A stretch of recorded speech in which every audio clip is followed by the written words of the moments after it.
Hi everyone, my name is Sherry Jacobs and I will be your professor for ECED 4033. I'm going to start out by spending a little time going over the syllabus and discussing some of the important aspects of what's going to happen in this course. I would like to ask all of you to take a few minutes to not only listen to this video but explore the Moodle site for our course, most especially the rubrics that you will see for the forum, which is located in week 1, and the other assignments that are due for this course, and you will find them in the same week that the assignment is due. Our texts are listed in the syllabus as normal.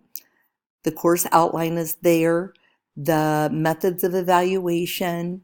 And so I'm just going to go over with you some of the bigger assignments that you have.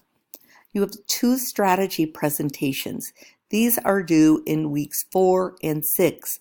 These are video clips and they should not exceed 10 minutes. What you will do in these is you'll upload 2 short videos, one in week 4, one in week 6, that will highlight either an individual, a small group, or a whole group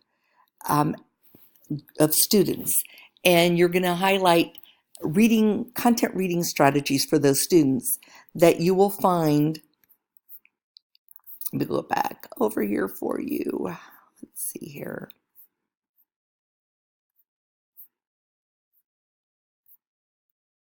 There you go.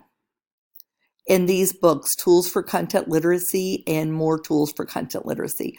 I can't stress enough how wonderful those are as resources. I wish I'd had those starting out as a new teacher. So you'll choose a strategy and you will need to make sure that you have assigned parental consent for the permission to video. And only myself and the other instructors will be able to see this. One of the things you need to understand is that when you post these videos, you do them however you do them, screencast-o-matic, moving them into YouTube, that they need to be marked as public so that I can see these and your classmates can see these, and then afterwards they can be deleted. So just remember that if you mark it as private, neither I nor your classmates will be able to see it. So in this, you're supposed to have a brief reflection of the lesson and the use of the strategy, including the look-fors that you want us to see when we're viewing your video. I will be actually evaluating it. Your classmates and your peers, they will just be trying to address the look-fors. Then you have your annotated bibliography. Your annotated bibliography is due week 5. On week 5, you are going to find a great deal of information with links to books that you can use for the content areas for this assignment. So you're going to be using the standards. Remember that when you're looking at standards and you're looking at K3, you're going to see just flat out standards listed. When you look at the content areas, they will be listed as content statements. So it's important to know the difference. You're not going to see those content standards listed as just standards as much as you are statements, especially once you get past K-3. So you're going to choose 15 books of varying levels that would be appropriate for your certification area that you're highlighting here. You're going to compile those 15 books, and then you are going to read as many of them as you possibly can. If you can't read them, you're going to look up where you got your information about them, and you're going to list that. So it's going to be 3 to 5 sentences telling about the book, and if you read the book, an additional few sentences addressing your response to the book, your sense of its appropriate or potential appeal for your students. And if you did not read it, give credit for the source of your annotation, APA style. Your bibliography will be in separate sections for each content area, and within each section, your book should be in alphabetical order by the author's last name. Finally, you have your dyslexia assignment. Your dyslexia assignment is due week 7, and it is due on both Moodle and Chalk and Wire. You'll be having students in your classroom at some point that will have dyslexia. So you have to be aware of that and be connected with the ways that you can design a curriculum that will help those students. They learn visually and struggle with processing information that way with dyslexia. So you will choose a content reading strategy that would be appropriate for students with dyslexia. It's really easy to find those in the Tools and More Tools book. So you're going to pick your content area, find your content statement or standard that is appropriately connected to your topic, and design an activity where you'll choose a content reading strategy that can be used with students who have dyslexia. You're going to explain why that you're using it and connect your explanation to resources from our course in independence research you found on your own. Finally, you're going to create a type of self-assessment for the student with dyslexia. It can be a checklist, it can be a reflection instrument. Keep in mind, this is not a self-assessment for how you designed your lesson or how your lesson went, but instead for your students to self-assess how they believe that they did on this particular lesson.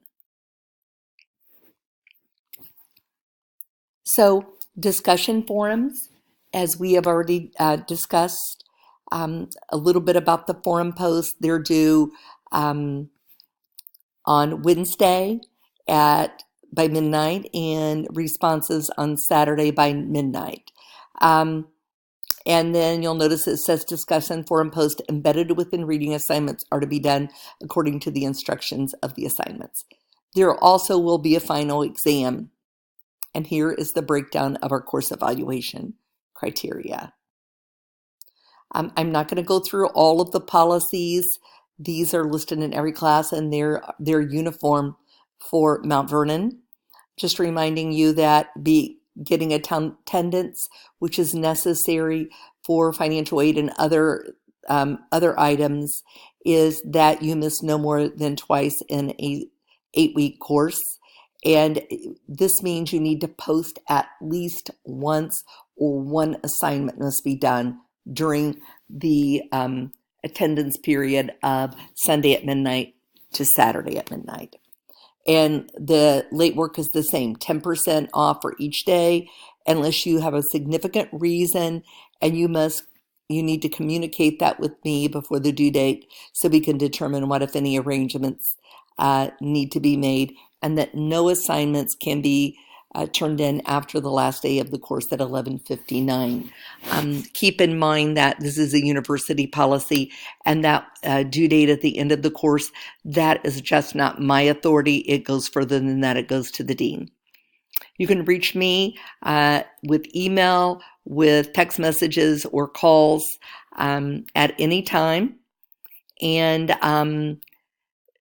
I'm usually excellent about responding back to any questions that you might have in a very short time frame. However, if I'm away from my computer or anything, and you're not seeing a response to your post, let's say you decided instead of emailing me to put it in Ask the Professor, I have to go into that section and access it as I go along. But the other will come right to my phone. So if I haven't answered it in a reasonable period of time within a day at Ask the Professor, please reach out to me in another way, because I do have some medical tests and things that I have to go through, which may mean I'm not near my phone as easily as, not near my computer as often as I would be. So you'll notice that everything is listed by week in the remainder of the syllabus. So we're going to go ahead and just look through the course very quickly. There's your forum rubric, and this is the Word document with links for various content areas. I pulled that up for you here. Of trade books. This is one of the many links for content area trade books. So this introduction to the course right here is where I'll be putting this video. And every week is set up pretty much the same. Here's your week 1 PowerPoint presentation. your learning outcomes, your week 1 assignments, and here are articles you need to read as part of your assignments. Looking at the week 1 assignments, I'd ask you to view the PowerPoint and submit your forum posts, and read chapters 1 and 2 of the Chapman and King text, as well as reading the 2 articles that you just saw listed. So those are right here, the 2 articles it discusses. Here is where the assignments will be dropped. Your forum, and you know the date for that. I can't stress enough how important it is to look at that forum rubric to make sure you use APA and you use the word length that is required, 250 to 500 for the initial post, 150 to 250 for the response, and so on. Here is the definition of reading that's due by Friday at midnight, and your schema theory is due by Saturday at midnight. If you have any questions about any of these assignments, please feel free to let me know, and I'm glad to answer any questions for you. I'm going to scroll down and show you for week 5 where that we have the annotated bibliography due. You'll notice that here are the assignment directions, and here's an example of the annotated bibliography, and here are rubrics depending upon your certification area and more sites to find books for this. I'm going to scoot back here to week 4. So week 4 has your strategy rubric because you'll be turning that in on week 4 for the first time. And here is the information to turn in your strategy presentation video here. And this is the topic too that is due on week 2. Your topic is only due, not your video, but your topic for your video. And that video there is due week 6. So let me know if you have any questions at all. I look forward to working with each and every one of you and hope you have a wonderful week.